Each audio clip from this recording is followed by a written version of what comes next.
1929 में wall street के share बाजार के क्रैश ने दुनिया की अर्थव्यवस्था हिला दी। यूनाइटेड स्टेट्स से शुरू हुई ये मंदी धीरे धीरे ग्लोबल डिप्रेशन में बदल गई। अंतर्राष्ट्रीय व्यापार गिर गया, फैक्ट्रीज बंद होने लगी और करोड़ों लोग बेरोजगार हो गए। आर्थिक पीड़ा ने दुनिया भर में राजनीतिक एक्सट्रीमिज्म को हवा दी। लोकतांत्रिक सरकारें कमजोर पड़ने लगी और लोग तेज कठोर फैसले लेने वाले नेताओं की तरफ आकर्षित होने लगे। इसी माहौल में जर्मनी में एक नेता उभर कर सामने आया, एडोल्फ हिटलर। उसने अपने देश के लोगों को भरोसा दिलाया कि वो ट्रीटी ऑफ वर्साइल की बेइज्जती का बदला लेगा, जर्मनी की इकोनॉमी को वापस मजबूत बनाएगा और देश की शान को फिर से स्थापित करेगा। 1933 में हिटलर चांसलर बना और धीरे धीरे जर्मनी की डेमोक्रेसी डिक्टेटरशिप में बदलने लगी। सत्ता में आते ही हिटलर ने ट्रीटी की शर्तों को तोड़ना शुरू किया। जर्मनी ने अपनी सेना को फिर से मजबूत बनाना शुरू किया। आर्मी की संख्या बढ़ने लगी, नए सैनिकों की भर्ती हुई और कंपलसरी मिलिट्री सर्विस दोबारा शुरू कर दी गई ताकि युवा वर्ग को सीधा सेना से जोड़ा जा सके। जर्मनी ने अपनी एयरफोर्स को भी दोबारा खड़ा किया, जबकि ये ट्रीटी के तहत बिल्कुल मना था।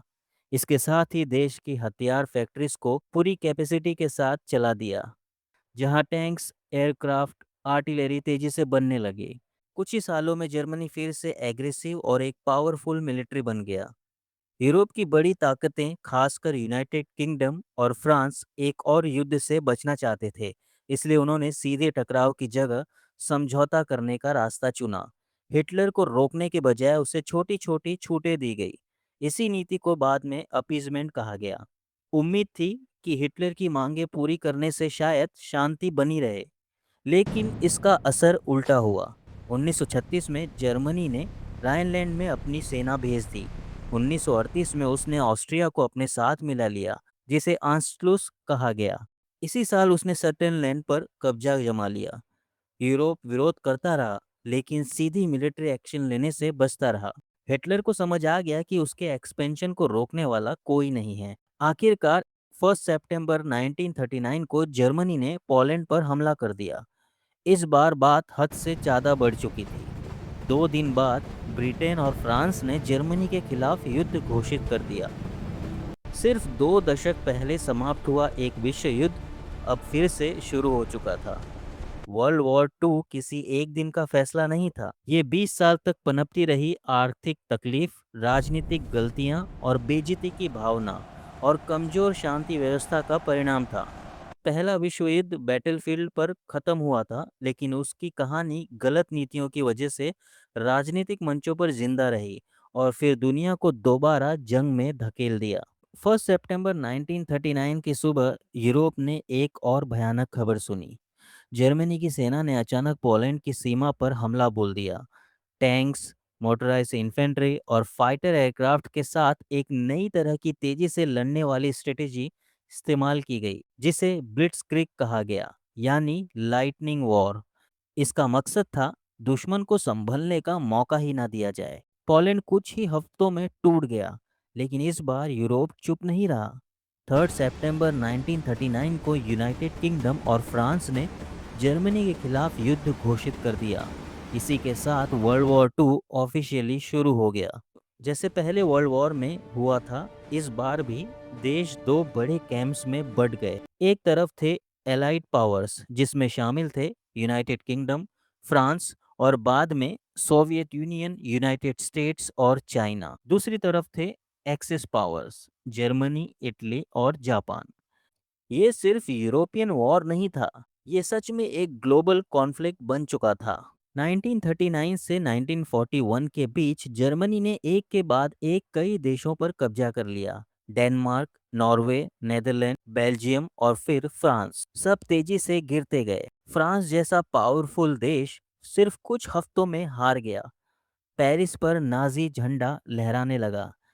इस दौरान ब्रिटेन अकेला खड़ा था। 1940 में जर्मनी ने ब्रिटेन सिटीज पर भारी हवाई हमले किए। इसे बैटल ऑफ ब्रिटेन कहा गया। महीनों तक बॉम्बिंग चली, लेकिन ब्रिटेन ने सरेंडर नहीं किया। 1941 में एडोल्फ हिटलर ने एक बड़ी गलती की। उसने अपने पुराने समझौते तोड़कर सोवियत यूनियन पर हमला कर दिया। ऑपरेशन बारबारोसा नाम के इस कैंपेन ने हिस्ट्री का सबसे बड़ा लैंड इन्वेजन देखा। लाखों सोल्जर्स, हजारों टैंक्स और बेहद लंबी फ्रंट लाइन। यहीं पर वॉर सबसे ज़्यादा खूनी बना। बहुत ज़्यादा ठंड, सप्लाई क्राइसिस और सोवियत रेसिस्टेंस ने जर्मनी आर्मी को तोड़ दिया। स्टेलिंग्रेड जैसे बैटल्स में लाखों लोग मारे गए। धीरे धीरे जर्मनी पीछे धकेल दिया गया। यूरोप में वॉर चल ही रहा था कि एशिया में भी आग भड़क उठी। 7 दिसंबर 1941 को जापान ने पर्ल हार्बर पर अचानक हमला कर दिया, जो यूनाइटेड स्टेट्स का नेवल बेस था। इसी हमले ने अमेरिका को सीधे वॉर में ला दिया। अब तक जो वॉर रीजनल ब्लॉक्स तक सीमित थी, वो एक बड़ी वर्ल्ड वॉर बन गई। वर्ल्ड वॉर टू ने वॉरफेयर को पूरी तरह बदल दिया। ये पहला ऐसा वॉर था जहां सिविलियन एरियाज पर लार्ज स्केल बॉम्बिंग हुई। पूरे शहर बर्बाद कर दिए गए। इंडस्ट्रीज को वॉर प्रोडक्शन में झोंक दिया गया। साइंस और टेक्नोलॉजी को डिस्ट्रक्शन के लिए यूज किया गया। इसी दौरान नाजी रिजीम ने यूरोप में लाखों लोगों का जेनोसाइड किया। हिस्ट्री में इसे होलोकॉस्ट के नाम से जाना जाता है। World War two human history का सबसे खूनी कॉन्फ्लिक्ट माना जाता है। लगभग 7 से 8.5 करोड़ लोग मारे गए। हर 3 मौत में से 2 सिविलियन थे। सबसे ज्यादा नुकसान सोवियत यूनियन और चाइना को हुआ। पूरे शहर मिटा दिए गए। करोड़ों लोग बेघर हुए।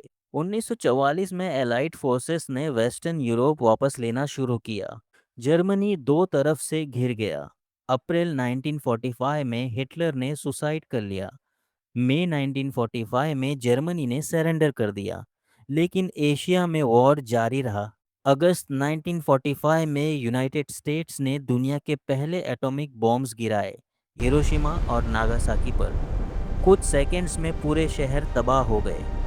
लाखों लोग तुरंत या रेडिएशन से मारे गए। इसके बाद जापान ने सरेंडर कर दिया। वर्ल्ड वॉर टू समाप्त हुआ, लेकिन दुनिया हमेशा के लिए बदल चुकी थी।